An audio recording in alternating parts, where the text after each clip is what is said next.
exist on Earth by Did Philip they? Coppens. Did they?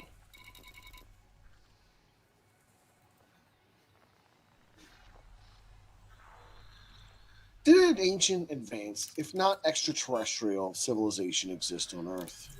The question is very intriguing, and despite the academic ridicule that has been bestowed on the likes of Eric von Daniken and Zachariah Sitchins, the idea has caught the world's imagination. With the help of Hollywood and shows such as Stargate, SG-1. But apart from a battle for our hearts, there's also a battle for our minds. Is there evidence that E.T. visited and lived here millennia ago?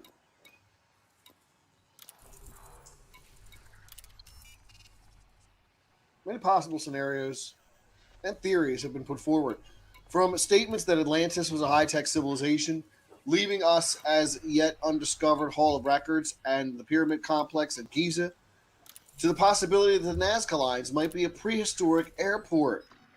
In 2007, the latter was voted as one of the 14 wonders of the world.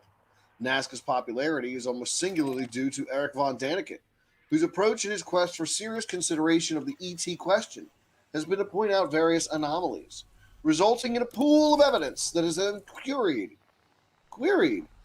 as to whether together this should be seen as evidence of either an alien or a highly technologically advanced civilization.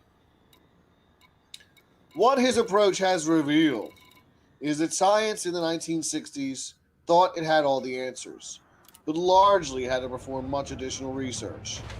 Today, this has meant that some of the sites, such as Nazca, have received a more proper scientific study. In larger contexts, von Daniken's body of evidence has also enabled easier acceptance of such sites as Karl, which truly have made the New World as old, if not older, revealing many parallels between the two continents. To some extent, von Daniken has fought their battle. He eased the scientific acceptance of Karl and the like. It is therefore clear that von Daniken has an impact on archaeology, but equally, since the first airing the question whether or not we have had alien ancestors, the answer has remained a negative. There is 4 decades later no hard evidence ET landed on Earth. Another popular ancient astronaut author is Zachariah Sitchins, who, in Origin, decided to focus on a more specific area, the Sumerian civilization, and analyzed every detail of its myths and history, claiming the devil was in the details. That hidden inside these myths, when properly translated and explained, was clear evidence of an alien component of this civilization, which he then set out to write down in a series of books, the Earth Chronicles, beginning with the 12th planet in 1976. Like von Daniken, Sitchin's work has been popular, but unlike von Daniken, Sitchin has failed in making any impact on the scientific community, though he has made major contributions to the conspiracy theories out there, who seem some of the wars fought in the Middle East as having a clear alien component. That Sitchin's work had this result is remarkable, as his approach might seem more scientific and perhaps better. He focused on the quest for the best evidence, a single piece of evidence that in itself is the best example to support a conclusion. The term is used in court and is the so-called smoking gun. Presenting your case for a jury, what single piece of evidence would convince that jury that a person is guilty of the allegation? So, even though Sitchins had failed in the search for advanced ancient civilizations, what would be his best evidence that could convince the jury E.T. dropped by many millennia ago? First, we need to assume that E.T. somehow would left physical trace of his presence, and that this trace has withstood the test of time. A spaceship landing off the shores of some country, E.T. walking on the beach and speaking with the local inhabitants, would have left no physical trace, except perhaps an oral or written tradition of some ancestor conversing with a being on the shore a long time ago. We should hope this being left some gifts with the ancestor, that, if carefully preserved, this gift can be shown of alien origin, but this is not a given. The best evidence, therefore, needs to be long-lasting, and a clear sign of advanced civilization, a so-called oops arts, out-of-place artifacts, such as the Antikythera mechanism, the Phaistos discs, etc., are all in themselves not evidence of an advanced extraterrestrial civilization, but merely evidence that some of our ancestors, or entire civilizations, were far more clever than academics were willing to grant them. Though von Daniken has made a tremendous impact here, it is, as mentioned, not part of the real battle he wants to win. Within our current mindset, detailed changes to the DNA of the code structure can be seen as evidence of a highly advanced manipulation outside the scope of any of our earthly ancestors. Indeed, Sitchin has looked towards such genetic manipulations and claims to have read such accounts in the Sumerian myths. Others who have read the same accounts nevertheless remain unconvinced. However, at present, our understanding of the gene pool does not allow us to even begin to look where we can find evidence inside the gene pool of ET individuals One of the other best candidates for the believed evidence was the conquest of the attunement of the atom nuclear warhead, which, according to Sitchin, is precisely what occurred in the Middle East in the 3rd millennium BC. In support of this conclusion, he has consistently relied on photographs of the Sinai Peninsula taken from space. They reportedly show an immense cavity and crack in its surface, showing us where the nuclear explosion has taken place. He adds that the area is strewn with crushed, burnt, blackened rocks and contain a highly unusual ratio of isotope uranium-235, indicating, in expert opinions, exposure to sudden immense heat of nuclear origin, to quote Sitchin. Also, Sitchin provides no further detail who these experts are or where they have expressed such opinions, thus weakening his own case for what otherwise would be very good evidence. In recent publications, Sitchin has also argued that climate change and the collapse of the Akkadian Empire, evidence from the Dead Sea article, which was published in the April 2000 issue of Geology, is confirmation of his claim. The essay argues that an unusual climate change occurred in areas adjoining the Dead Sea, which gave rise to dust storms, and that the dust, an unusual atmospheric mineral dust, was carried by the prevailing winds over the Persian Gulf. According to Sitchin, this was due to an uncommon dramatic event that occurred near 25 years before the present, circa 2025 BC. He adds that the Dead Sea level fell abruptly by 100 meters at the time, underlying that some truly catastrophic did happen. Alas, consultation of the report itself reveals Sitchin's has been more than selective in the summary of this report. Though his report states a catastrophe occurred, the report clearly reveals that the likely cause of this climate change was a volcanic eruption and not a nuclear explosion. Though the report is unable to identify which volcano was responsible for this sudden climate change, the report clearly correlated the presence of volcanic ash with the ensuing disasters. In short, it's not evidence of a nuclear weapon explosion at all. It is evidence of a so far unidentified volcanic eruption. And there are references to volcanic ash in the abstract and summary of the report. The question should be asked why Sitchin failed to see this. The problematic verifications of Sitchin's claim is not a new allegation and is a known problem from experience. Furthermore, despite decades of searching, he seems to have been unable to find supporting evidence that the Sinai Peninsula is indeed strewn with nuclear debris. This does not invalidate his theory as such, but has stopped him at the ancient astronaut cause in general to advance. Indeed, his often maligned, unscientific methodology of writing has been seen by some as hurting more than advancing that cause. Another candidate for a nuclear explosion so far left untouched by most of the ancient astronaut proponents is the Indus River Valley, where towns such as Harappa and Mohenjo-Daro flourished in 3000 BC, but were then quickly abandoned. One answer that has been put forward is that the ancient cities might have been irradiated by an atomic blast. If true, it would be impossible to ignore the conclusions that ancient civilizations possessed high technology. I'm of the opinion, just for the record, that ancient civilizations did possess high technology.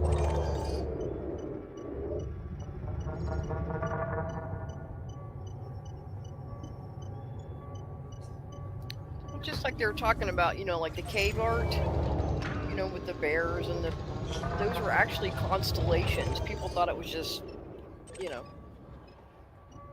a picture of a bear. You know what I'm talking about, Pete? like the petroglyphs. Yeah. Yeah, I could definitely see the petroglyphs being tied to signs in the sky. Yeah. That wouldn't shock me one bit. Copy You that. know, it's like Plotting route I for flight often say that recovery. about the scriptures, that they were written in the stars long before they were ever written on paper. Oh yeah. Yeah. The more I hang out with you, the more I'm starting to believe that too.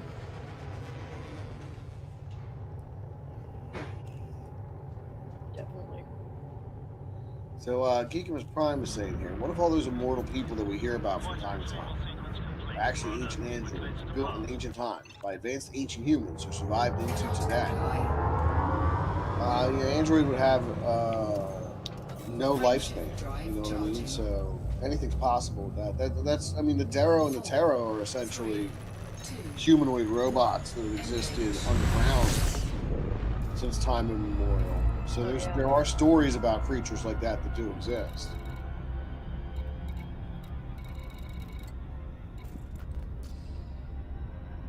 So not that far fetched.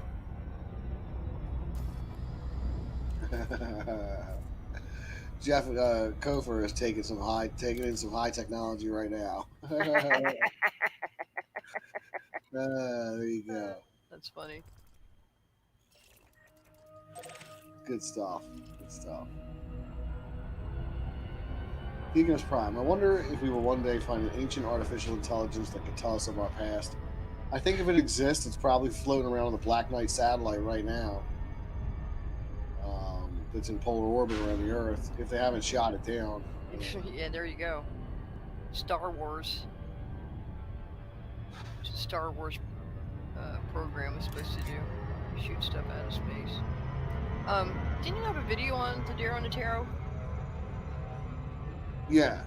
Do you recall the name? I believe it's called the Shaver Mysteries. That is the Shaver Mysteries, okay. Thank you. Hollow Earth? Yeah. Okay.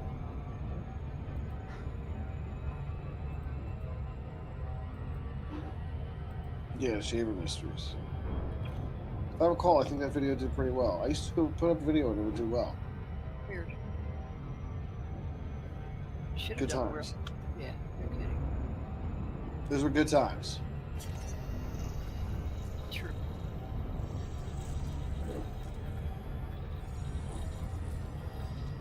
Jay Carr points out the Darrow Caves are at the St. Yves Alvaredres Hollow Earth map, which is, as before, the Shaver Mystery. Never able to get any history aside from the science fiction. They're amazing stories. I think it's all real. I think it's all real. Shaver Mystery is all real. I believe it. I don't think it was bullshit.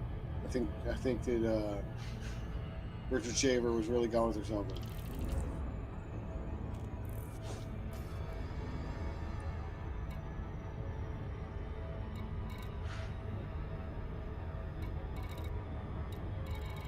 Jay Carr, that's the story that led me to this channel, the golden era of the creepy little book. Well, you know, I'm trying to recapture that magic again.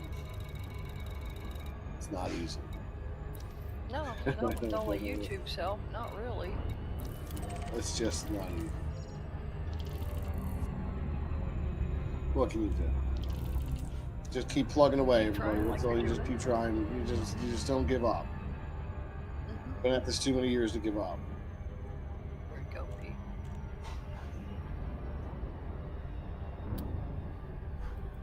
There you go, my friend.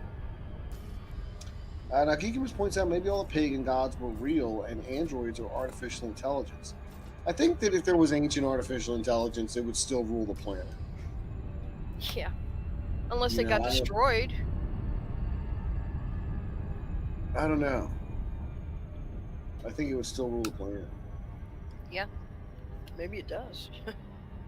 They say we live in a matrix. Yeah, but I mean, the technology was developed in the 20th century. It's not like, you know, there were computers in the 14th century. Or were there?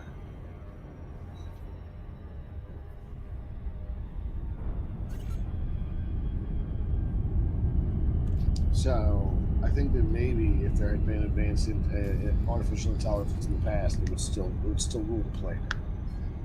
Yeah, you're probably right. Yeah. I presume that the pagan gods were either elemental spirits,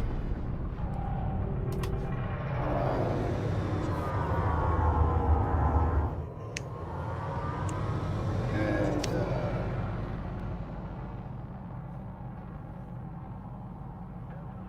that's kind of what I lean towards, elemental spirits. Yeah.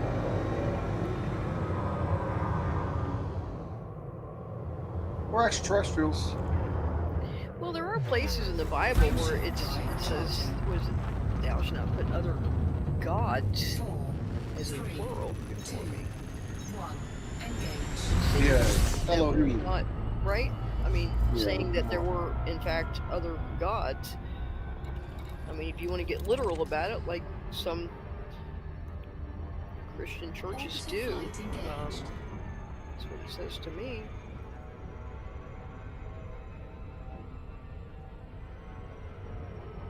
Right? Well, there you go. So let's talk about the ruins of Harappa. Okay. What this candidate has in his favor is that a layer of radioactive ash was indeed found in Rajasthan, India. It covered a 3 square mile area, 10 miles west of Jodhpur. The research concurred after a very high rate of birth defects and cancer was discovered in the area. The level of radiation registered so high on the investigators' gauges, the Indian government cordoned off the region. Scientists then apparently unearthed an ancient city where they found evidence of an atomic blast that dated back thousands of years, from 8,000 to 12,000 years. The blast was said to have destroyed most of the buildings and probably 500,000 people. So far, this story seems to have all the necessary credentials. Archaeologist Francis Taylor stated that etchings in some nearby temples he translated suggest that they prayed to be spared from the great light that was coming to lay ruin to the city. It's so mind-boggling to imagine some civilization had nuclear technology before we did. The radioactive ash lends credibility to the ancient Indian records that described atomic warfare. Furthermore, when excavations of Harappa and Mohenjo-daro reached the street level, they discovered skeletons scattered about the city, many holding hands and sprawling in the streets, as if some instant horrible doom had killed its inhabitants. People were just lying, unburied in the streets of the city. There seemed to be no one available to bury them afterwards. What could cause such a thing? Why do these bodies not decay or get eaten by wild animals? Furthermore, there's no apparent cause of physically violent death.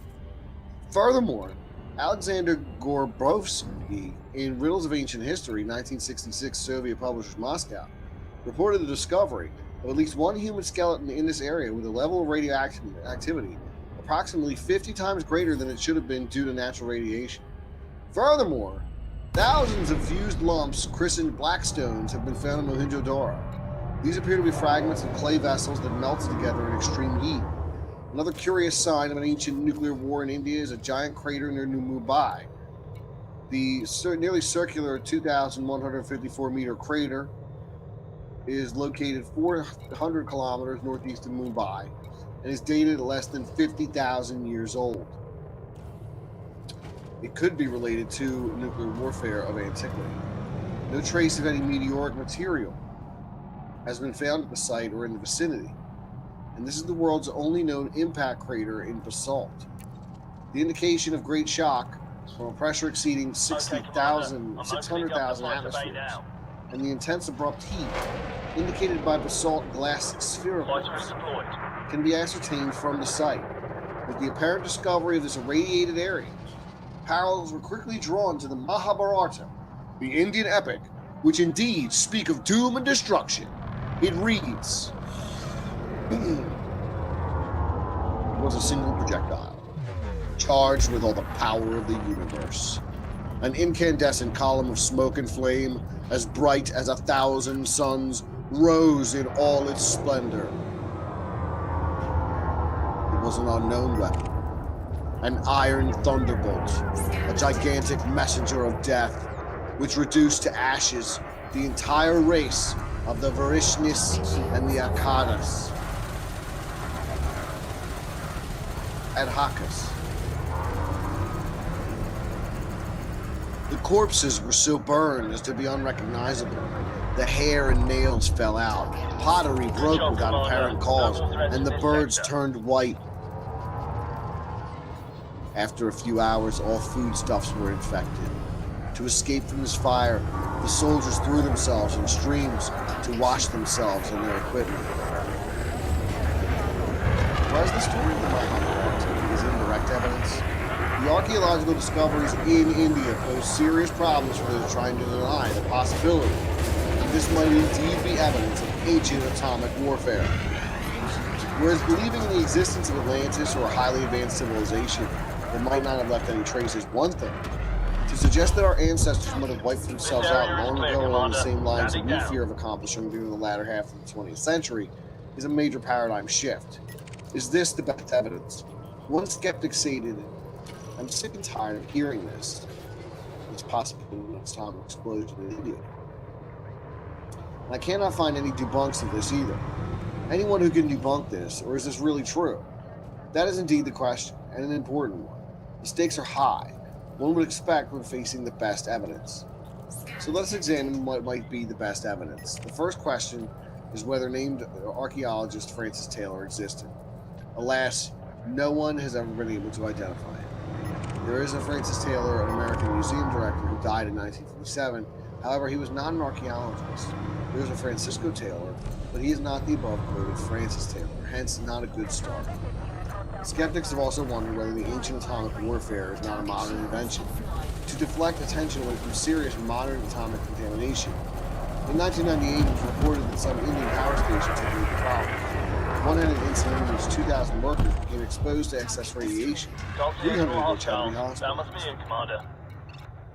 Surinder Gadekar investigated the conditions of the villagers at Rawat Bahata in Rajasthan, confirmed there were indeed gross radiation-related deformities. And this is in the same region as the first discovery of the ancient warfare site. But Gadekar did not find evidence of ancient warfare, but did find evidence of modern negligence. Wood that had been used in the power plant had somehow made its way into the local community, where it was subsequently used as wood for fire. This in itself was a minor incident, but there could have been more serious incidents whereby decisions were made to create an ancient enigma. Though a possibility, there is no evidence to back up this conclusion at present. Regrettably, we also find there's no newspapers that carried the story of the discovery. The Indian archaeological authorities are not aware of the story, and as the government laboratory in Jodhpur, Rajasthan, the question is whether something might have gone wrong there. With the above objections, the case for the best evidence has become more controversial than straightforward. Still, it is clear that the counter-arguments have not demolished the potential of this evidence. And alas, in this case, neither side of the debate has truly embraced trying to prove or disprove the allegations. Indeed, it is remarkable this has not happened. Noting the potential that resides within it, as well as the multidisciplinary approach that this cause allows. As the proponents of the case are willing to stake their reputation, perhaps even if they were to fail, Rome was not built in a day. And arguing for or against the case of an ancient, highly advanced civilization will not take anyone's time. Until the subject is serious to tackle, the bodies of Harappa and Mohenjo-Daro remain a mystery. Whether or not the Indian radioactive sites turn out to be modern or ancient, it is at least an uncontested fact the site was radioactive. The anomalous crater adds power to the possibility, and so does other circumstantial evidence.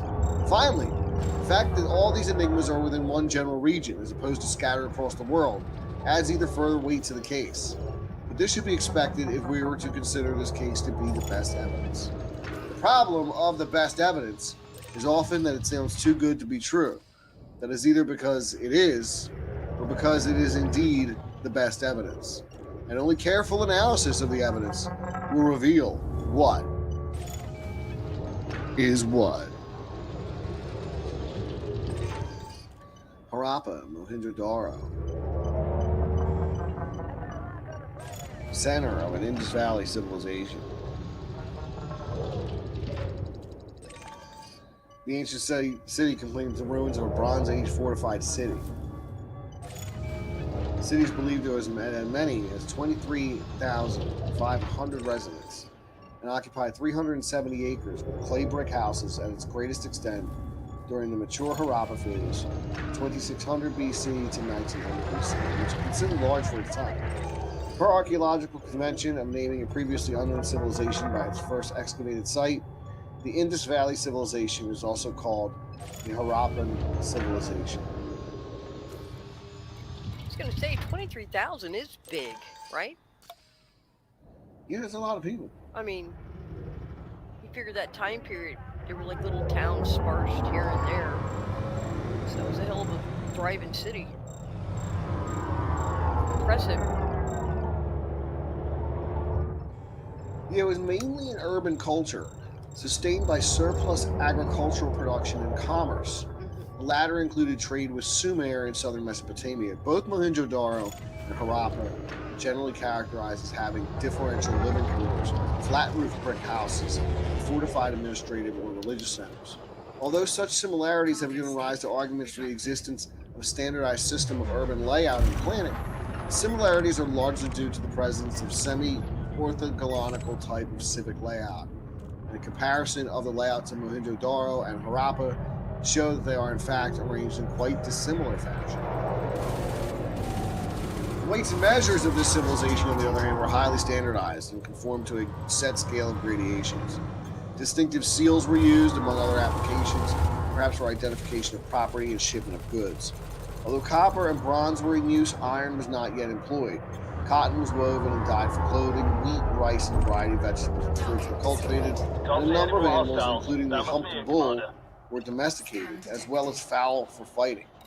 Wheel-made pottery, some of it adorned with animal and geometric motifs, has been found in profusion at major Indus sites. A centralized administration for each city, though, not a whole civilization, has been inferred from the revealed cultural uniformity.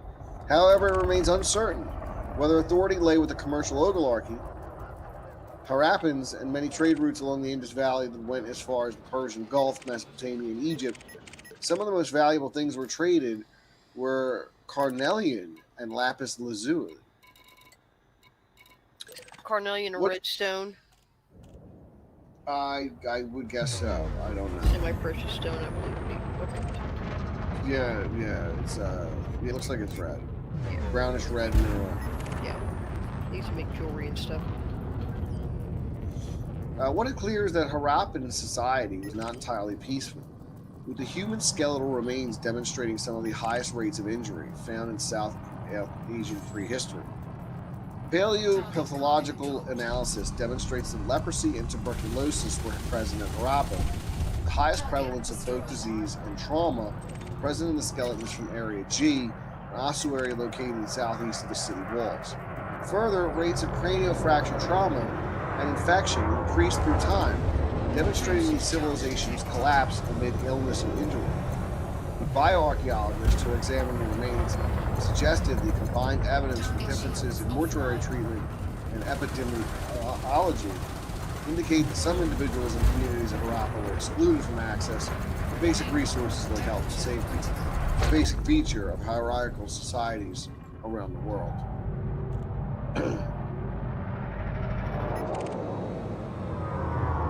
So interesting stuff there.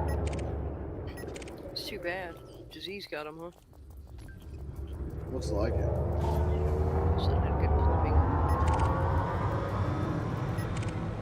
Didn't say anything at all about plumbing, did it? No. No, it's very likely these people did not have plumbing in 2500 BC, but who knows? You know, for all we know, they could have not found that because it's decayed away. Yeah. I don't know. You got this evidence of people talking about nuclear bombs go off this far back in 2500 BC. I find the idea of plumbing beyond we're talking about nuclear weapons. job, Yeah. Commander. No more threats in this sector. What do you think it would have been? If it I don't wasn't know. I have no idea. like some type of underground, Some kind of cosmic event. I mean, who knows? you know?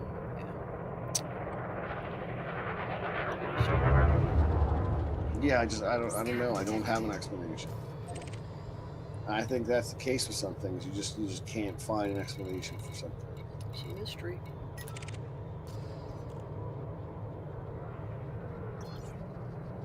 You know, that's just how it rolls. It's just how it goes sometimes. Beverburn points out that the Minoans had plumbing. Yeah, I know that the Minoans and Romans had plumbing. I know that was the case. Ship is in my hands, Commander. Whether or not I'll take it from here. the ancient Harappa people had plumbing, I don't know. And it did not Whether mention they- it, so. Plumbing in Mohenjo-Daro.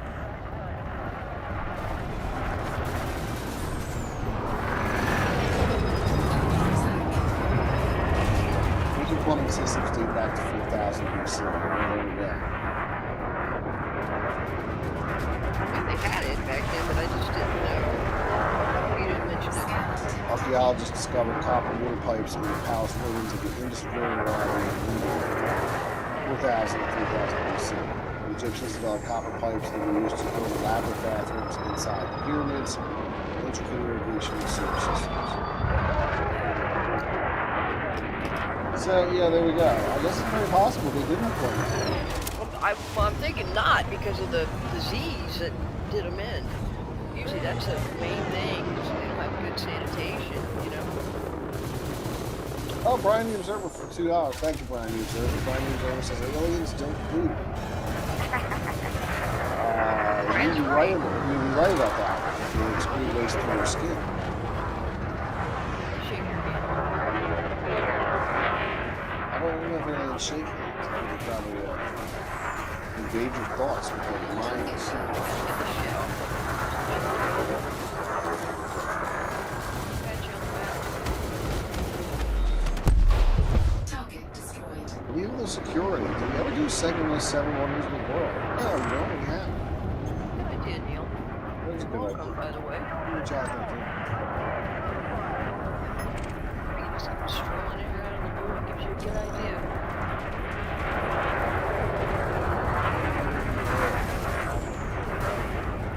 All right, let's put on the list.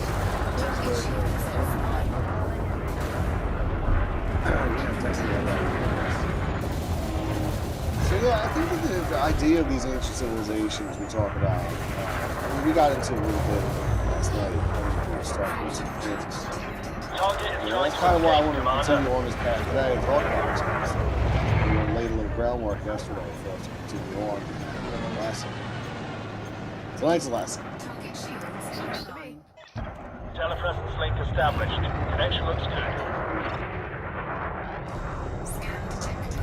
But when it comes down to it, I am one who does believe there was an advanced civilization. There was a mother Good culture that job, spread Commander. out No around more the threats earth in this sector. that left its indelible mark in stone.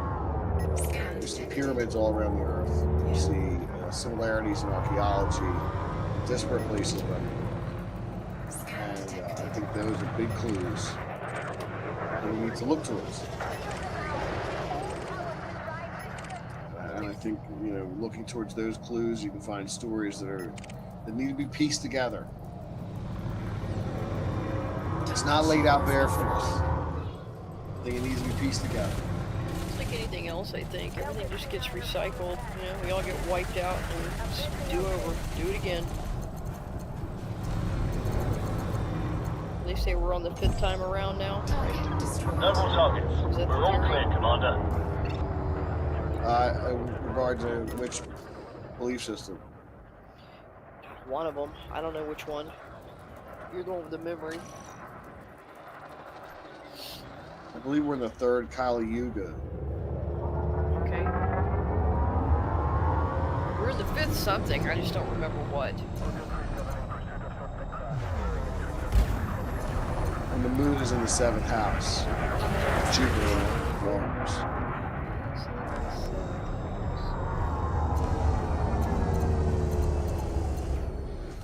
Chef Carolyn says dinosaurs equal dino magic. That's Yeah. the told you Jurassic There's my Park. girl. That's my Target girl. destroyed. Can't see anyone hostile. Oh, Chef That must be Carolyn, it, it's Commander. hilarious. Getting tuned up tonight. Getting tuned up.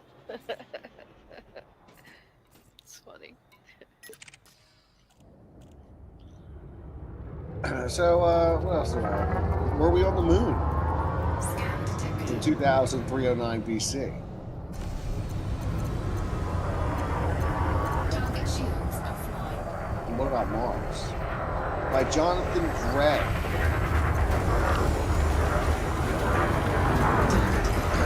Were we already on the moon in 2309 BC?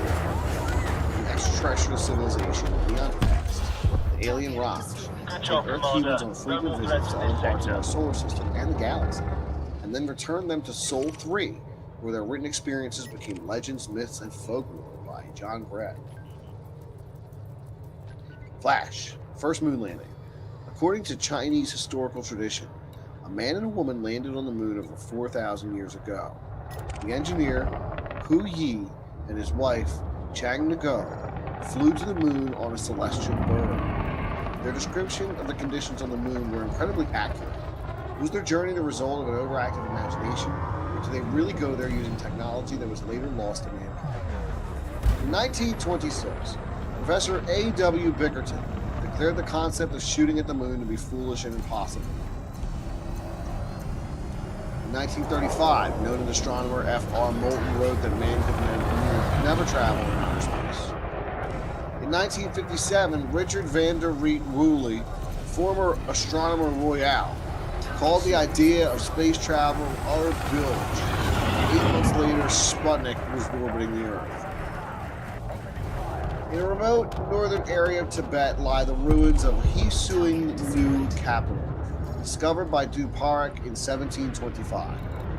Within the city, Duparc came upon a mass of monoliths, once coated with silver, a pyramid, part of a tower of blue porcelain, and a royal palace containing thrones with sun and moon images.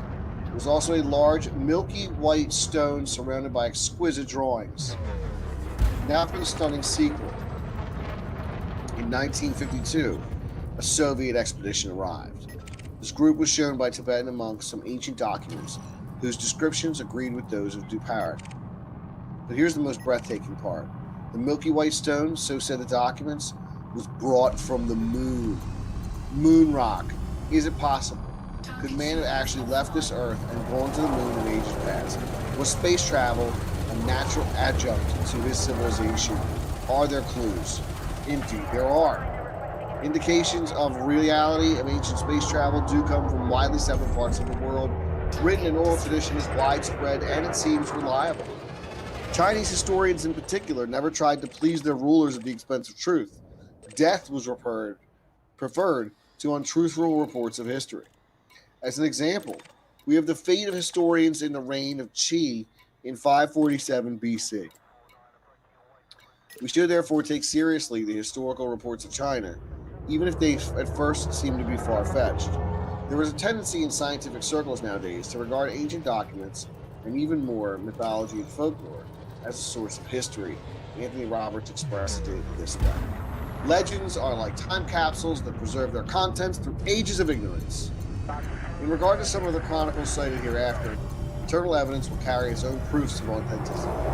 My first source is an old manuscript described by James Churchward, an English scholar who wrote decades before people spoke of artificial satellites and spaceships. India, vehicles that could revolve around the Earth. The fuel is drawn from the air in a very simple and cheap way. The motor is something like a modern turbine. It works from one chamber to another and does not stop or stall when switched off. Nothing happens, it continues to function. The ship in which it is built can revolve as long as it likes around the Earth, only falling when the parts of it which are made will burn up. Also in India, philosophers and scientists who orbited the Earth below the moon and above the clouds are spoken of in the ancient Surya Sid Good job, Commander. No more threats in Giant this satellites sector. made of shiny metal and turning about an axis are described in detail in the ancient Sanskrit text, right down to their dimensions and interiors, as well as smaller craft that can fly between them and the Earth. Chaldea, 2 modern rockets emitting rays at the rear, a box like a loudspeaker, and a copy of the Gemini capsule are engraved on a copper chisel unearthed at Ur.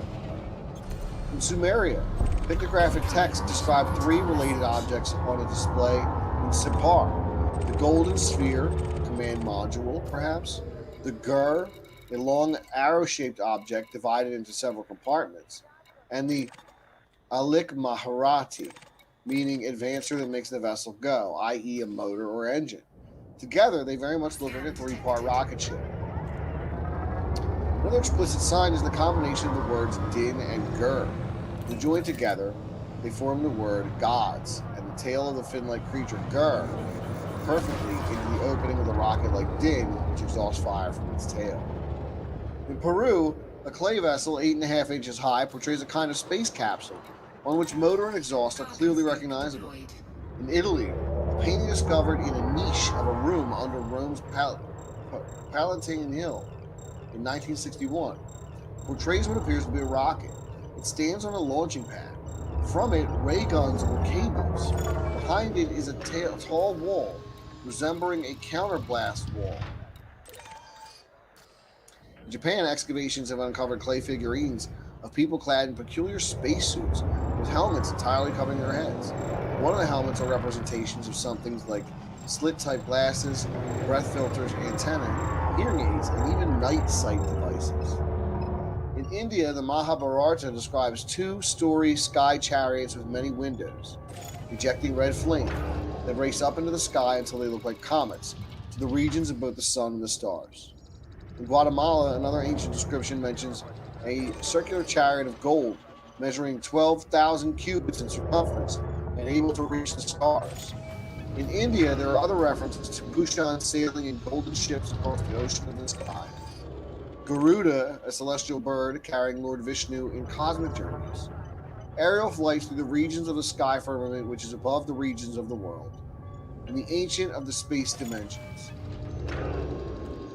New Zealand, Maori legend tells of flying machines and journeys to the moon.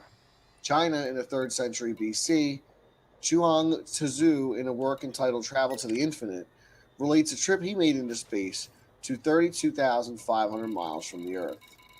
Tibet and Mongolia, ancient Buddhist books speak of iron serpents which devour space with fire and smoke, reaching as far as the distant stars. In Tibet, the 3 levels of a pyramid in Hasing New Capital commemorate 3 historical periods in the remote past. A pure space travel area, a time when men were able to visit one of the heavenly bodies, then afterwards when they came back to Earth and lost the power of space travel. It was here they reposed on the altar of a stone brought from the moon.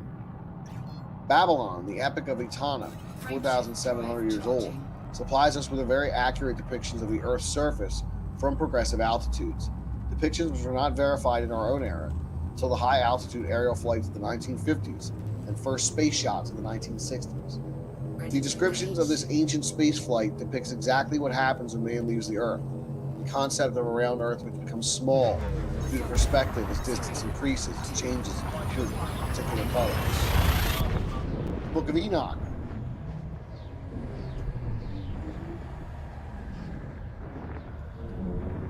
The ancient Book of Enoch says that in space it was hot as fire and cold as ice, where objects get hot on the side of the illuminated by the sun and icy cold on the shaded side, and a dark abyss.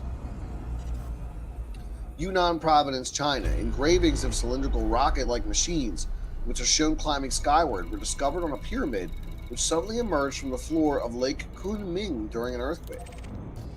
In Greece, Lucians pictured on the moon as a body like the Earth, which could be reached in 8 days, and wrote a fiction of a moon trip.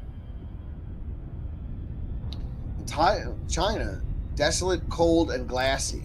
In the year 2309 BC, the engineer of Emperor Yao decided to go to the moon.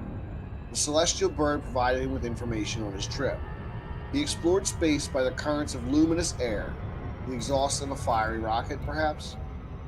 Ho Yi flew into space where he did not perceive the rotary movement of the sun. This statement is of paramount importance in corroborating the story, because it was only in space that man could not see the sun rise or set. On the moon, he saw the frozen-looking horizon and erected a building, the Palace of Cold. His wife Chang Ngo likewise flew to the moon, which she found a luminous sphere, shining like glass, of enormous size and very cold. The light of the moon has its birth in the sun, she declared. Chang Ngo's moon exploration report was correct. Apollo 2 astronauts found the moon desolate with a glass-like soil, and parts of it even paved with pieces of glass. Most of the moon at any given time is in the throes of extreme cold. It plunges to minus 250 degrees Fahrenheit at midnight. The ancient Greek scientist Empedocles had declared that the moon was made of glass. Such precise knowledge implies on-site inspection of the moon in the remote past. In China, a story from the same period states an enormous ship appeared on the sea at night with brilliant lights which were extinguished during the day. It could also sail to the moon and the stars, hence its name, the ship hanging among the stars and the boat to the moon. The giant ship which could travel in the sky or sail the seas was to be seen for 12 years. In China, the Shengqing book says that when the emperor saw crime and vice rising in the world, he commanded Chuang and Li to cut off communication between the earth and sky, and since there had been no more going up or down, it is not a clear indication of cessation of space travel in the past. In Tibet, Sanskrit documents discovered by Chinese at Lhasa are claimed to contain directions for building interplanetary spaceships. Flight to the moon is mentioned, though it is not stated whether it was undertaken or just planned. The Chinese have stated that certain of the data were being studied for the inclusion in their space program. And relics on the moon? Reports have been made concerning strange messages on the surface of the moon. An object shaped like a sword near the crater of Brit, strange cross formations in the crater Ethnosthenes at Foramuro, angular lines in the crater Gassendi, and several spots in the shape of a Greek capital Gamma on the floor of the crater Littrow. Two giant sets of letters under Marie Sentinellis, to the left of Mare Tranquilitas, which read Payax and Jaw in block letters, easily discernible, and strange tracks running right up the wall of the crater. If such geometric constructions were found on Earth, speculation was range as to the men who left them.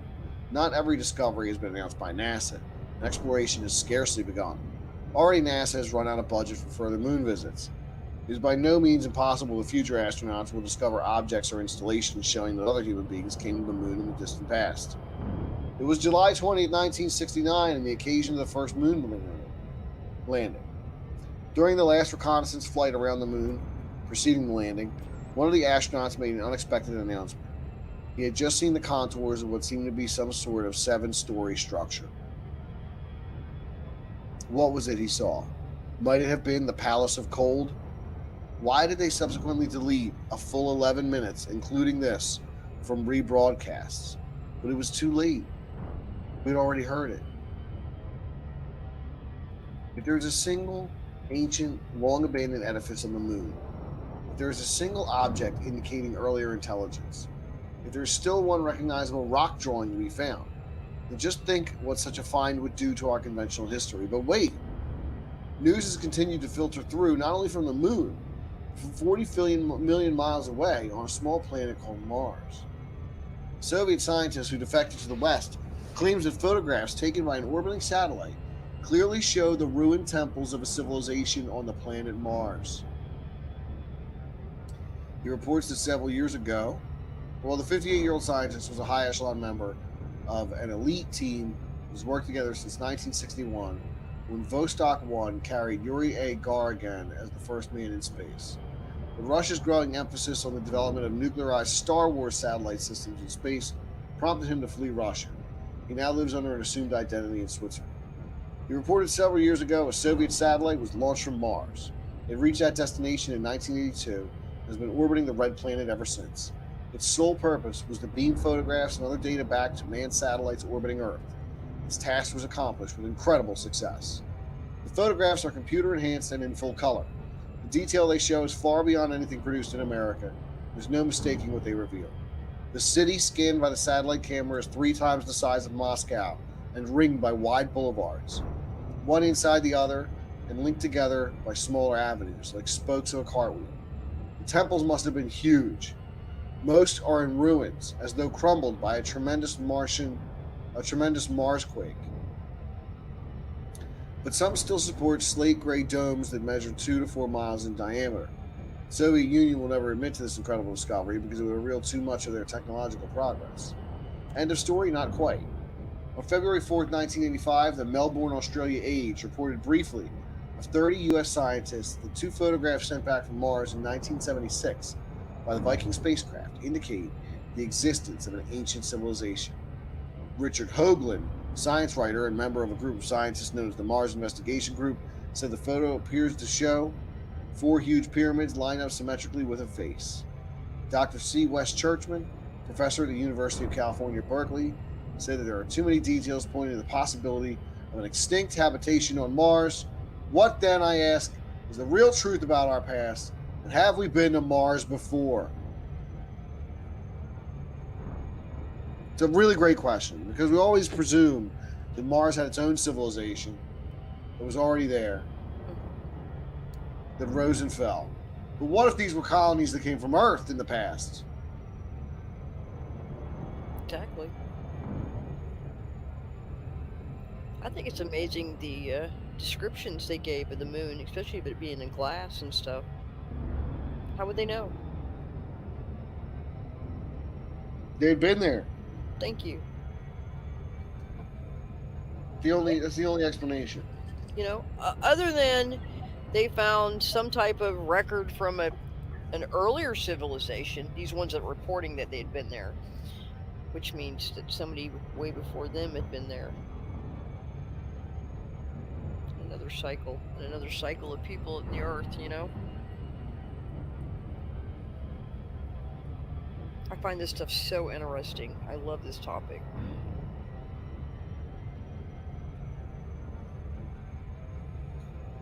I don't know. I think we just had 20 live examples. Yeah. That Plenty. support this kind of idea. Plenty. I mean, how can you ignore that? It's tough to ignore that. The Palace of Cold. Yeah.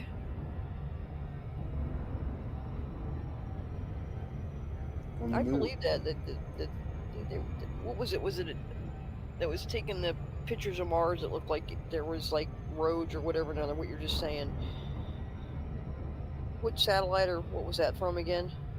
What are you talking about? I missed it because you said there was just too much information for me. Remember, they were taking pictures that looked like cities. Oh, the Soviet defector said it was a Soviet satellite. Okay, Soviet satellite, yeah. Yep, do that. I heard some theorize that they actually had basically like a glass dome over areas of the moon. Because maybe the oxygen or the atmosphere wasn't so great.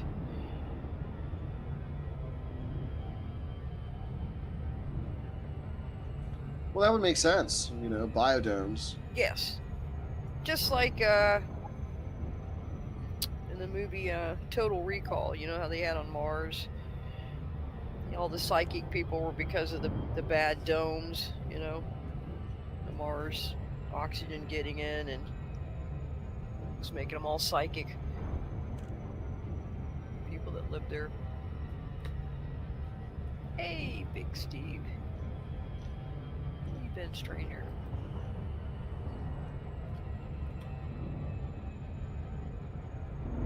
We've talked in the past about ancient Egyptian and pre-Columbian airplane models. Yeah. Those lend a little credence to the idea of ancient flying machines. Everybody's familiar with this guy here. Let me just share this image real quick.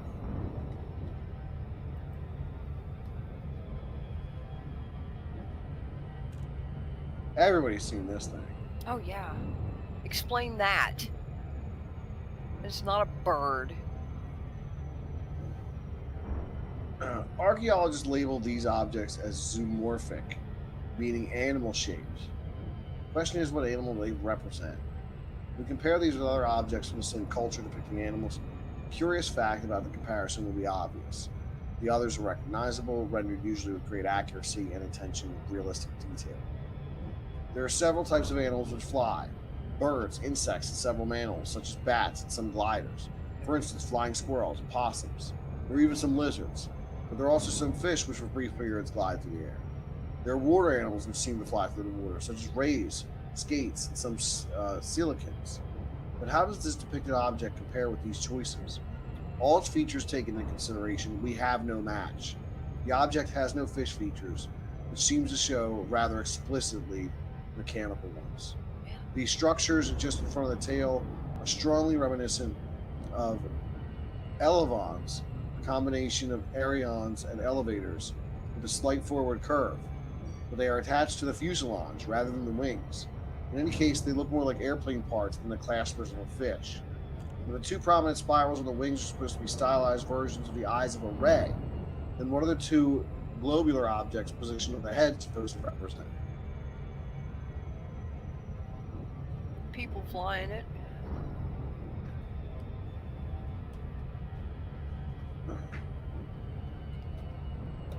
It could be a convertible type of craft where two possible configurations: one for ascent when the nose is facing backwards, one for descent when the nose is facing forwards.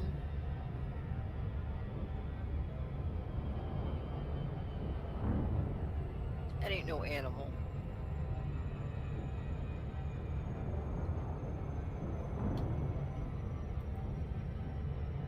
That ain't no animal, Pete. No, I don't think it's an animal either.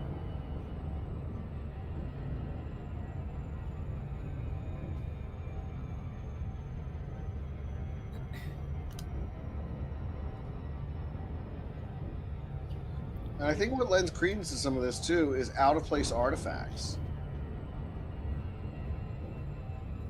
Yeah. Yeah. You know, you have the enigma of the Ashokar pillar. The testimony to ancient metallurgical skills in Delhi, India is called the Ashokar pillar. Standing 23 feet, it averages 16 inches in diameter and weighs about 6 tons. Shit. The solid wrought iron shaft is made up of expertly welded discs. An inscription on the base is an epitaph to King Chandra Gupta II, who died in AD 413. Despite being well over a millennium and a half in age, the pillar's constitution is remarkably preserved. The smooth surface is like polished brass, with only occasional instances of pockmarks and weathering. The mystery is that any equivalent mass of iron, subjected to the Indian monsoon rains, wind, and temperature for 1,600 years, would have been reduced to rust long ago. Portions of the iron and techniques of preservation are far beyond 5th century abilities. It is probably far older, maybe several thousands years. Who were the mysterious metallurgists who made this wonder, and what happened to their civilization? You got a picture of it? Or no? Is it... It's a big stone pillar. You can easily find a Okay. image of it anywhere here. Let's see, we got one.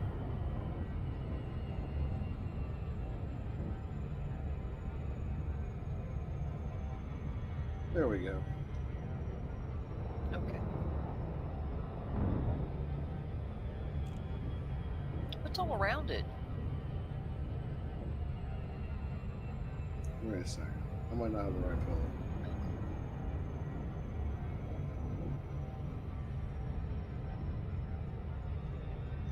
Oh, that was just I one of haven't them. seen this. Not the wrong one.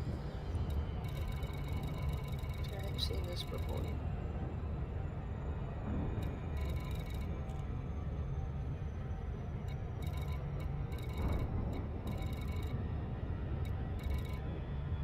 Well, it looks like there's plenty with these inscriptions around all over the place that I was going to show.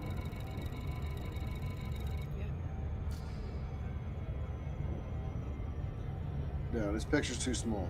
Oh, darn it. I hate that. Yeah. The out-of-place computer from Antikythera. A few days before Easter Sunday in 1900, Greek sponge divers off the small island of Antikythera discovered the remains of an ancient ship filled with bronze and marble statues and assorted artifacts later dated between 85 and 50 BC. Among the findings was a small formless lump of corroded bronze and rotted wood, which was sent along with the other artifacts to the National Museum in Athens for further study. Soon, as the wood fragments dried and shrank from exposure to air, the lump split open and revealed the outlines of several gear wheels like a modern clock.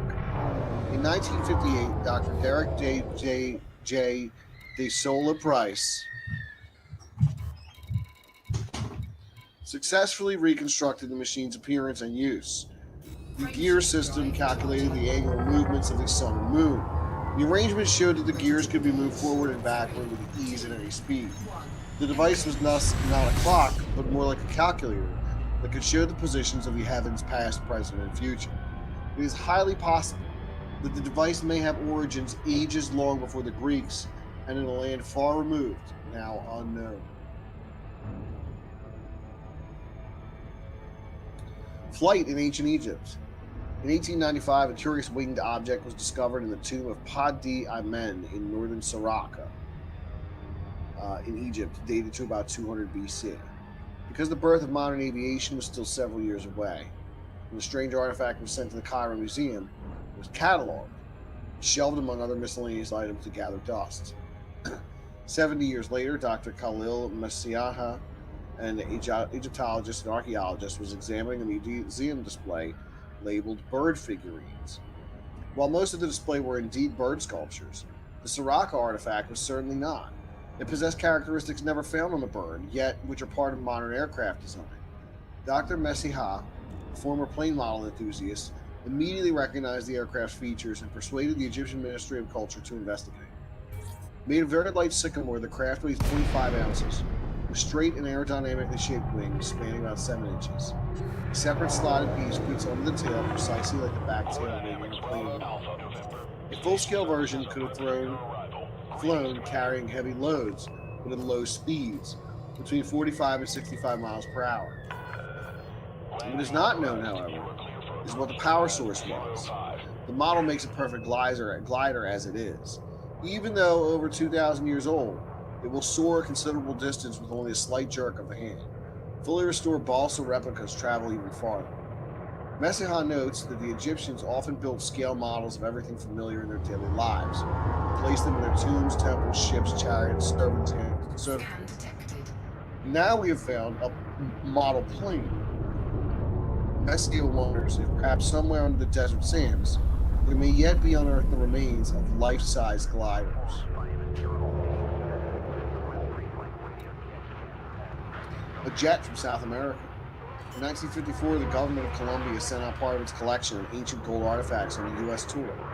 Emmanuel Stiles, one of America's leading jewelers, was commissioned to cast reproductions of 6 of the objects.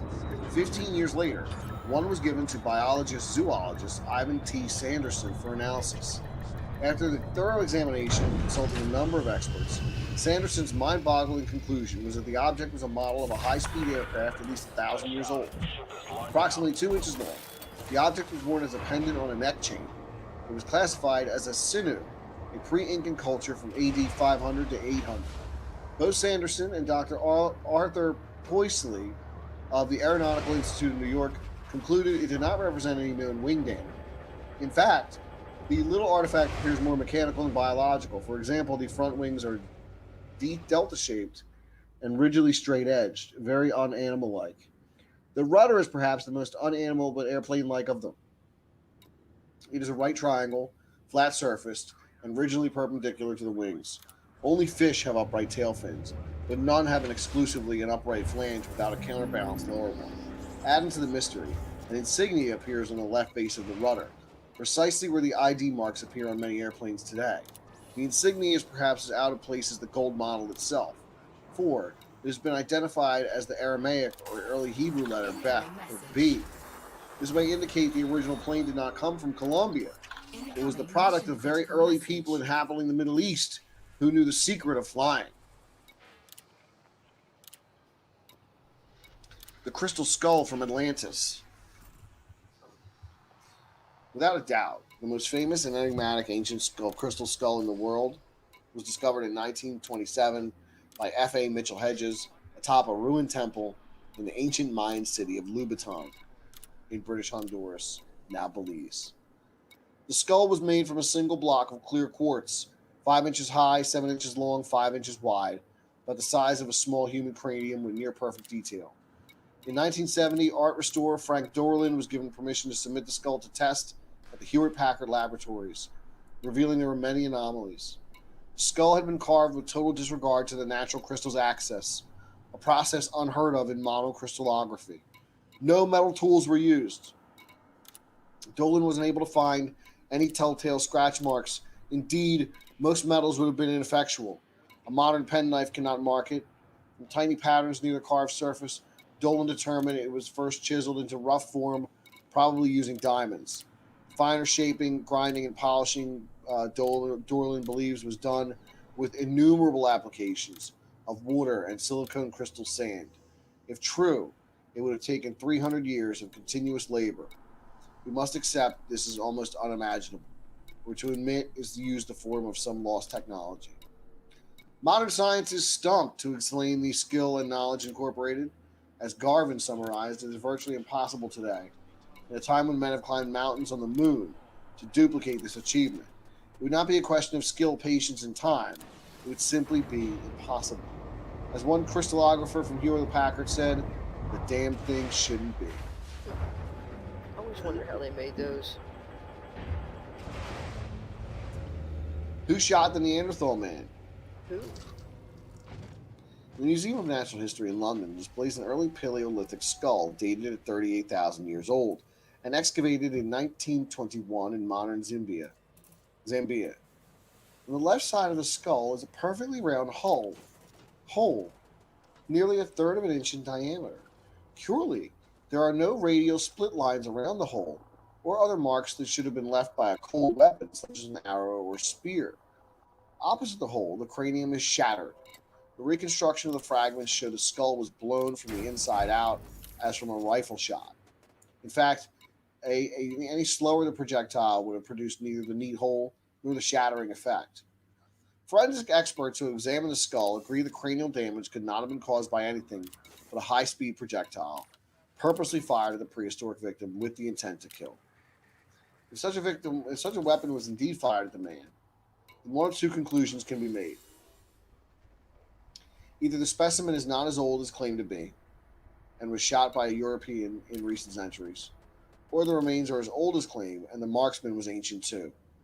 A view of the fact that the Paleolithic skull was excavated from a depth of 60 feet, mostly of lead rock, the second conclusion is more plausible. But who possessed gunpowder 38,000 years ago? Certainly not Stone Age man himself. Another race must have existed, one far more advanced and civilized, yet contemporary. The question is, where did that rifle-toting marksman call home?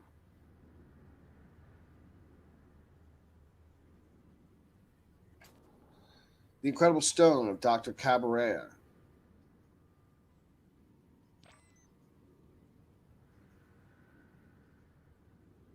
A very unique time capsule of images is housed in a warehouse in Ica, Peru. Here are some 20,000 stone boulders, tablets, and baseball-sized rocks decorated with an astounding assortment of pictures, in many cases very much out of time and place. The owner is a local physician, amateur archaeologist, and geologist, Dr. Javier Cabrera Darquea. Most material employed is gray anthracite and is an extremely hard granitic semi-crystalline matrix that is very difficult to carve. But as Dr. Cabrera observed, people have been finding these engraved stones in the region for years. They were first seen and recorded by a Jesuit missionary, Father Simon, who accompanied Pizarro in 1525. Samples were shipped to Spain in 1562. The stone portraits show very sophisticated surgery skills and medical knowledge, in some cases as advanced and even more advanced than today. There are scenes of cesarean sections, blood transfusions, the use of acupuncture needles as an anesthetic, which only gained use in the West since the late 70s, delicate operations on the lungs and kidneys, and removal of cancerous tumors. There are likewise detailed images of open heart and open brain surgery, as well as 20 stones showing a step by step heart transplant procedure. Pete, was that andesite or antisite? Andesite With a D? That's with a like a D. volcanic rock, I think. Is it greenish color? I don't know, Oh, Tina. okay. This is a Sorry. disturbing revelation in itself that someone in unknown antiquity achieved a level of sophistication rivaling our own. But there are other pictures even more out of place, as Dr. Cabrera noted, and has been verified by other medical physicians. There are stone etchings which show a brain transplant. The prehistoric surgeons, it is evident, possessed knowledge several steps beyond modern day surgery. So let's see. What's andesite? Let's see what color this is. Looks like concrete. It's an igneous volcanic rock of intermediate composition. Okay.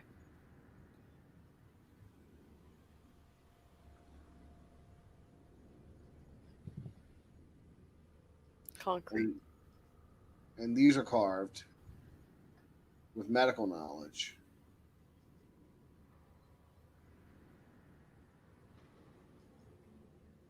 The Ica stones, they're called.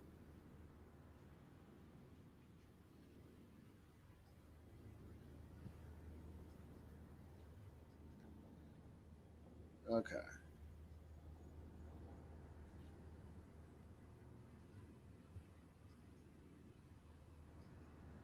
Here's an image of what one of these stones looks like. Okay.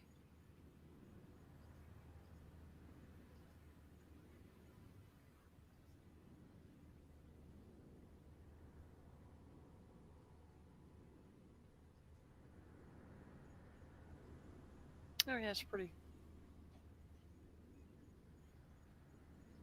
Yeah, you're right. It's definitely more of a concrete color than. I think I was remembering it wrong, I guess. I've seen artwork like that before.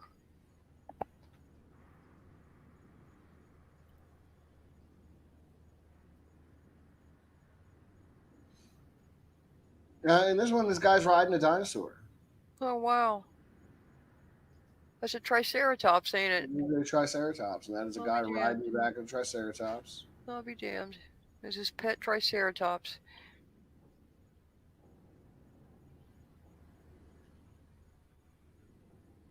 That'll keep your Remember, kid. there's more than 15,000 engraved stones, I know. which depict clear and detailed dinosaurs, complex medical surgery, and forms of advanced technology such as telescopes. And how would they do that? They vary in size from pebble to boulder.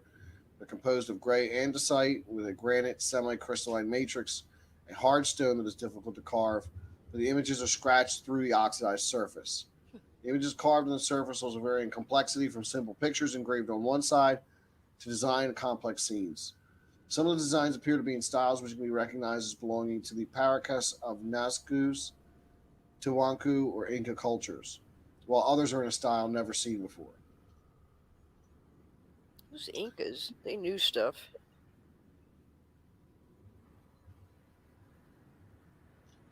I think they were in contact with astronauts or aliens, you know? Possibility exists. Mhm. Possibility definitely exists. Definitely.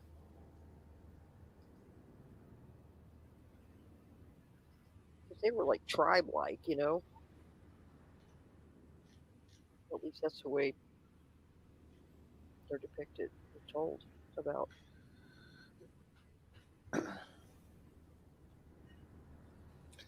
The manufactured metals millions of years old.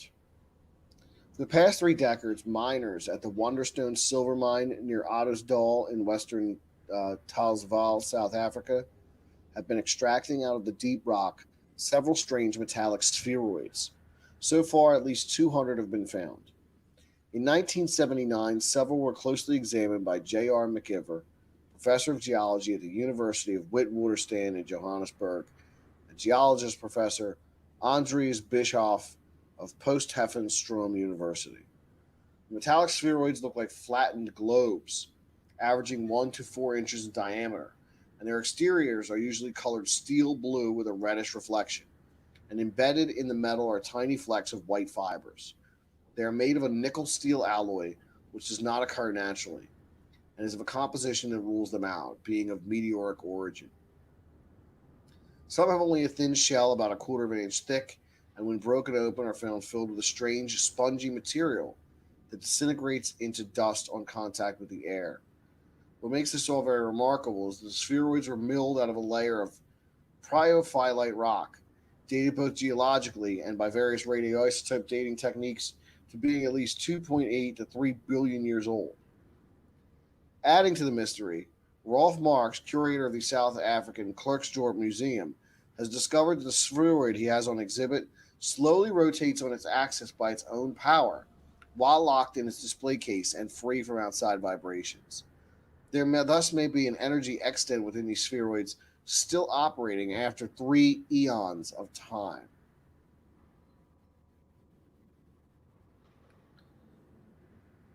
So that's pretty strange. That is very strange.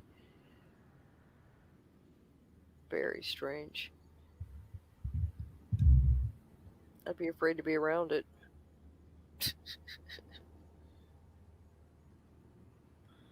Klerksdorp sphere.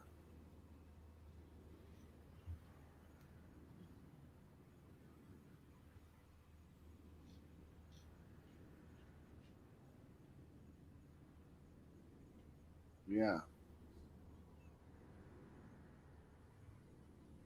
Out of place artifacts. Mm-hmm. I think out of place artifacts lend credence to the idea of these ancient civilizations being advanced. Absolutely. I think there's definitely something to that. I think we're dealing with the ideas that are not so far fetched, and I think myth and legend are replete with these themes. And they were advanced.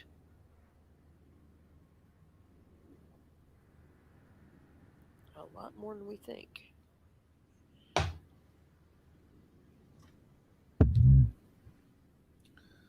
Yeah, definitely in many ways. I think they were technologically advanced Mm-hmm. in very many ways. But, hey, what can you say about that? Whatever we want.